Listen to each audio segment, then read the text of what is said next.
Sa akin, kumbaga sa akin, napapanis sila sa akin kasi may mission ako sa buhay ko eh. Yeah. Alis talaga sila. At para sa akin, tol, bilang lalaki, kailangan talaga may mission ka, tol. Kaya hindi ka man, tol, kung wala kang mission. Wala kang direksyon, wala kang buyon. Okay, jogging muna tayo. Kasama natin si... Ang pangalan mo? Big Slime. Sino? Big Slime? Aray ko, Big Slime. Tapos...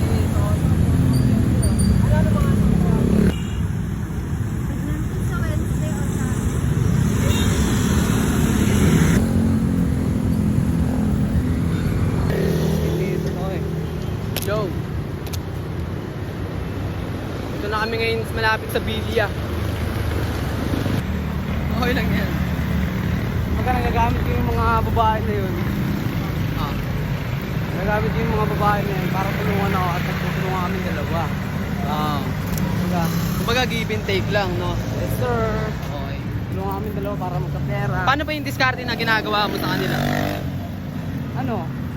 Pinapatungan ko, ay, binibigay ko sila ng sapat na presyo tapos sila na bahala magpatong ba. Ganun. Ah. Kumbaga ikaw lang yung namunan. Oo, Tapos onting tubo lang sa'yo, pero sila talaga yung pinakatubo. Oo. Tapos, nagagamit nila yung social media nila sa tama. Diba? Yes. Yung post lang sila ng ganon, post lang ganon, ng mga shit. Ito, alokay ko sila ng ganon para magkapera sila.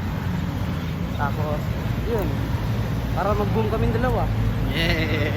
Tapos maging chikas mo na siya. Oh! Ayun na, binigyan na kayo ng game ni Bentong. Kayo na bahala kung paano nyo i-adapt. Yeah!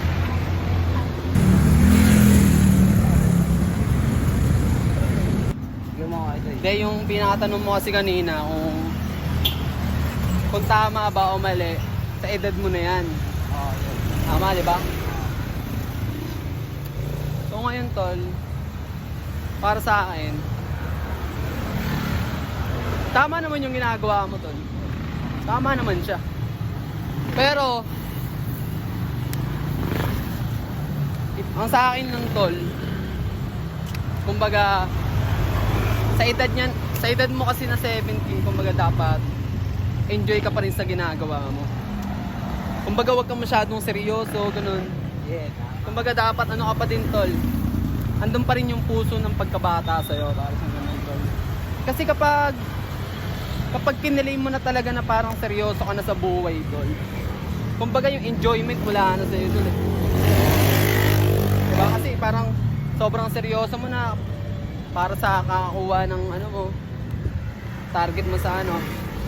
Kaya ako kahit pa paano to, nag-enjoy pa rin. Balance lang, tol. Balance lang pa rin. Diba? Kasi ikaw, Kuya Tuy, nagagawa mo yung pag-jogging, lahat. Yung iba mong crew, hindi nila nagagawa yun, di ba? Ikaw lang talaga nakakagawa. Minsan, oh. Minsan, nagagawa rin nila. Oo. Pero ano lang, di ba? Dalas lang. Pero ikaw, nagagawa mo pa rin kahit tuloy-tuloy, di ba? Oh. Kahit may anak ka na, gano'n. Oh, lalo na yun kapag may anak ka na, pre, syempre mas mahirap din talaga yun, tol. Kumbaga, yung ibang may mga anak na, tol, di na rin nakakapagganyan.